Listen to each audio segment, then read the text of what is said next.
Everyone remembers the opening from Bioshock, right?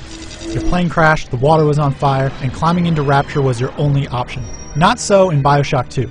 Here you play as a Big Daddy 10 years after the original, and the start isn't quite as dramatic. You wake up on the city's floor, take a look at your hands, and notice your reflection in a pool of water. Then trot off to see why you were lying around in the first place and what exactly it is that you're trying to do. Without giving away much of the plot, here's a little bit of what you'll run into near the beginning. The most obvious difference is that there's a giant drill on your arm, which can be useful for smashing aside splicers.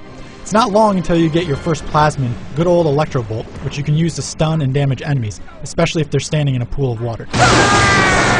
Exploring the sections of Rapture here will reveal elements familiar to any Bioshock fan. Text and images are still scrawled across Rapture's walls. Little sisters still wander around, though this time they're more friendly since you're a Big Daddy. Even the big sister makes an appearance really early on, and it's not long until you engage her in battle. Since she's so much more agile than anything else we've seen in Rapture, this makes for a particularly intense fight where you need to stay mobile and use all the firepower you've got, which at this point in the game isn't very much. She scampers away eventually and you get a few new toys.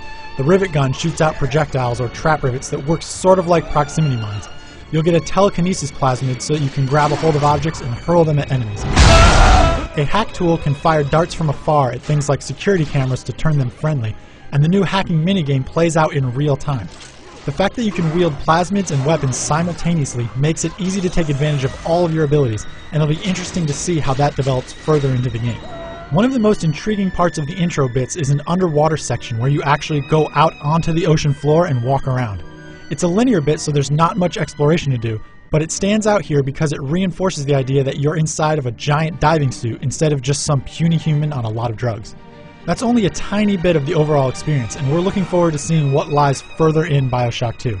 For more information, head over to IGN.com. Daddy was sleeping for such a long time.